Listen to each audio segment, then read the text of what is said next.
India, through its ancient history, has seen many kings and empires come and go. Many came and many went, but only few managed to change the course of Indian history and shape it in the way we know today. Among them, the Chola Empire reigned supreme. The Cholas ruled for more than 1500 years, making them one of the longest ruling families in human history, if not the longest. Unfortunately today, despite its immense contributions, it has all but forgotten from public memory. As the saying goes, history is written by the victors. Chola history was conveniently forgotten, with not even a memorial for its great kings. This episode is an attempt to shed some light on one of the greatest empires ever to have ruled India. River Kaveri is one of the most sacred rivers in southern India, flowing from Karnataka to Tamil Nadu, and is the third largest river after Krishna and Godavari in the south. The Chola Empire was established in the fertile delta basin of Kaveri River. At the time, the Cholas were engaged in constant battles with other two kingdoms of the region, the Pandyas and the Cheras. The control of fertile lands of Kaveri was what kept them engaged. The Cholas reigned supreme until the very end. At its peak, the Chola Empire controlled not only southern India and Sri Lanka, but also the Maldives, with influence reaching much of Southeast Asia, including today's Myanmar, Thailand, Malaysia, Indonesia, and even had diplomatic and trading relationships with China's Song dynasty from 960 to 1279 CE. The Chola kingdom left a lasting impact on almost all major facets of modern-day India, and especially southern India, right from music, architecture, literature, and even political influence. Some of the most famous and imposing architectural marvels of South are largely attributed to this kingdom, including the iconic Brihadeshwara Temple of Tanjore. Brihadeshwara Temple was built between 1003 to 1010 AD by Chola King Rajaraja. Today, this temple is part of UNESCO World Heritage Site. We will take a look at the great Chola kings, its military conquests, as well as its immense cultural contributions. Historians divide the 1500-year Chola Empire into three distinct timelines for better understanding of individual era and relevancy to the times. They are the early Chola, the medieval, and the later Cholas. The medieval Cholas are considered the most important, and also the golden phase of Chola Empire's entire history. The early Chola period is believed to be between 300 BC to 300 CE. This is an interesting period of history as it coincides with the mighty Mauryan Empire ruled by Emperor Ashoka the Great in the north. As records from so far back are hard to come by, very little is known of this phase of Chola Empire. But one thing is clear, they were respected and feared at the same time.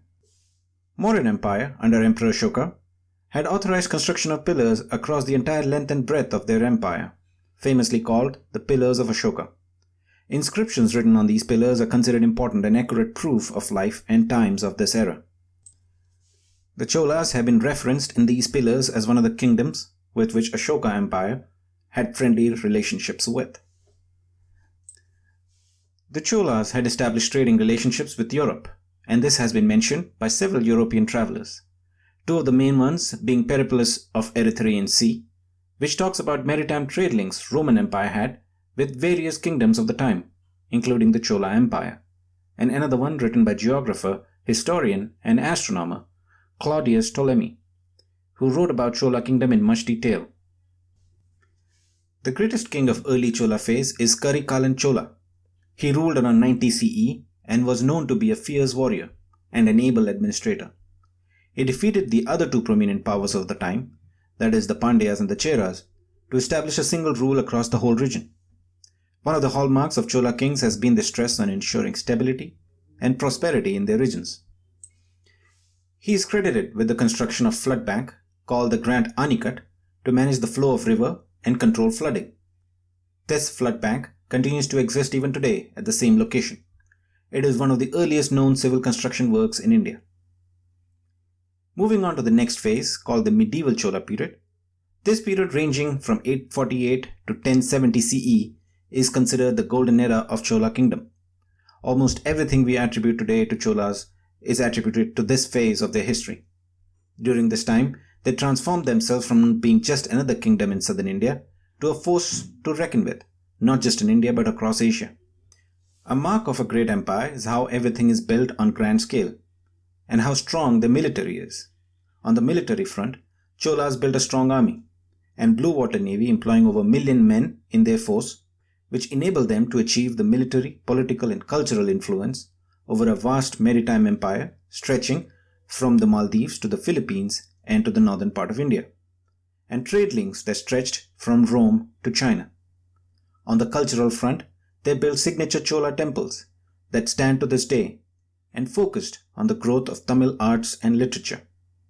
The Chola naval influence resulted in the lasting legacy of Indic cultural influence on language, art, architecture and religion across Southeast Asia.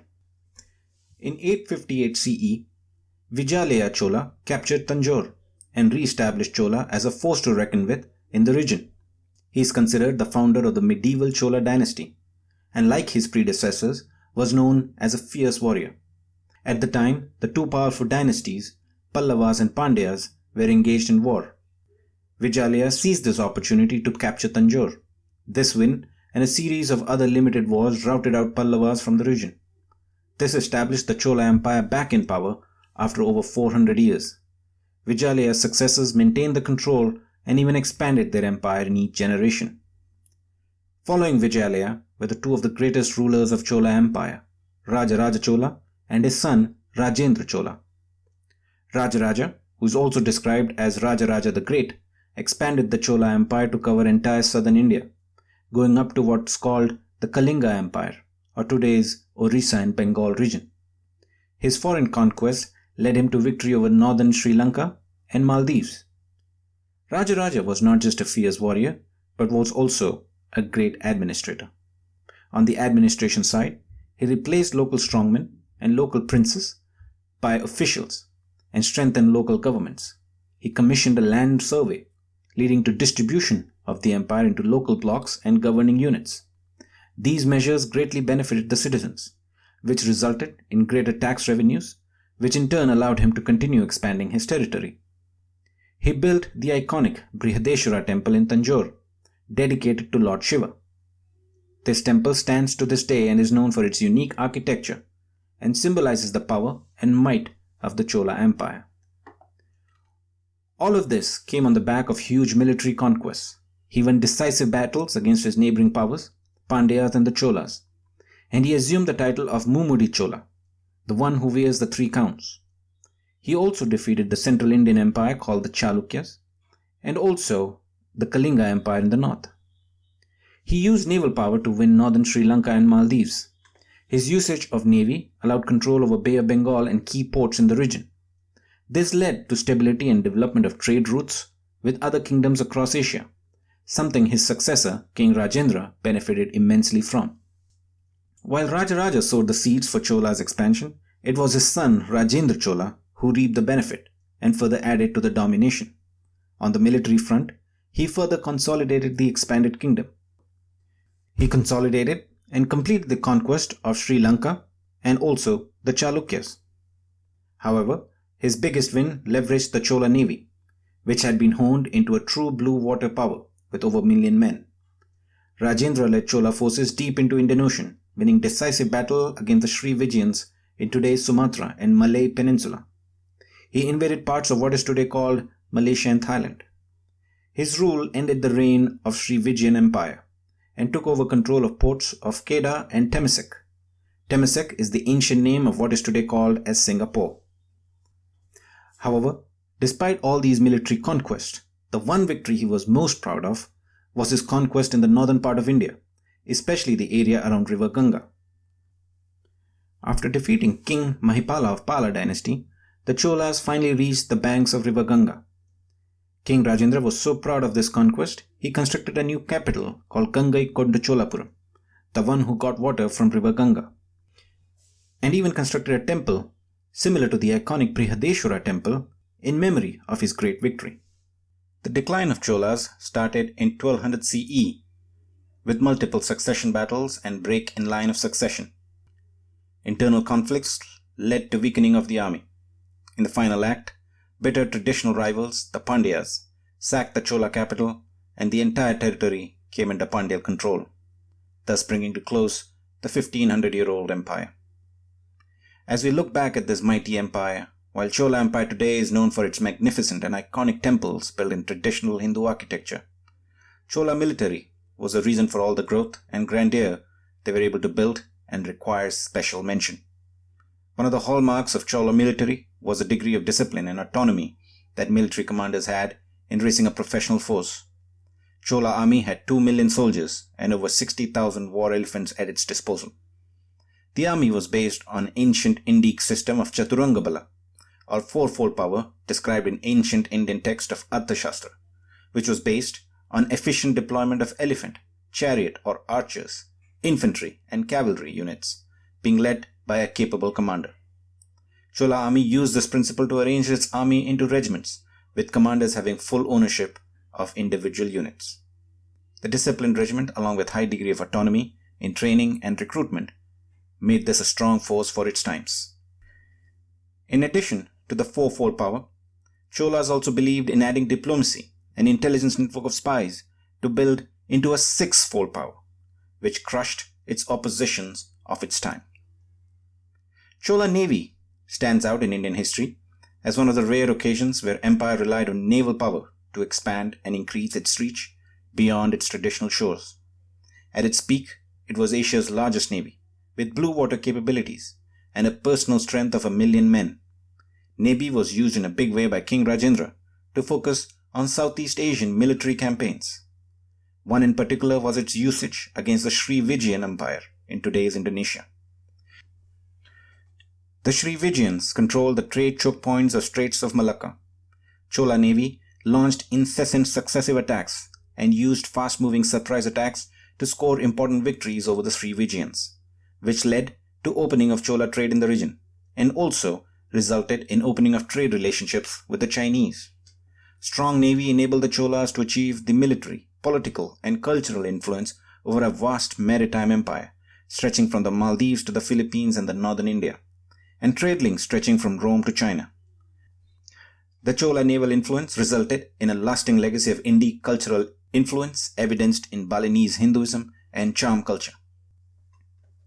While the military allowed the empire to grow, Cholas left a lasting impact across its empire through its arts, literature, and imposing architecture. Chola kings constructed one stunning temple after the other. The most famous of them, Prihadeshwara Temple, another one, Airataveshwara Temple, and finally the Gangaikonda Cholapuram Temple. Today these temples are part of UNESCO World Heritage Site and are collectively called as the Great Living Chola Temples. Temples during Chola times were not just places of worship, but were also a place for trade, music, literature, and even banking, and also a place for community to get together. This explains the importance given to these buildings as an important means for political influence and a symbol of strength and might of the empire. Chola Empire also saw some of the best literary work coming out of this time. Prominent among them is 12th century poet called Kamban, who is most famously known for composing Ramavataram, the Tamil version of epic Ramayana. King Rajaraja Chola was himself involved in recovering ancient Shiva scripts and hymns and authorized scholars to compile it in 11th century. It led to creation of 12 volumes of Shiva hymns, which covered over 600 years of religious and philosophical teachings through these hymns. Despite all these contributions, Chola Empire has largely been forgotten. Many don't even know that India once had a strong naval force that was feared and respected at the same time. The temples remain the last symbol of their might. However, there is very little in terms of any memorial for them. The ill-maintained final resting place of Rajaraja shows how little is done to preserve the rich history that the future generations should know and be proud of.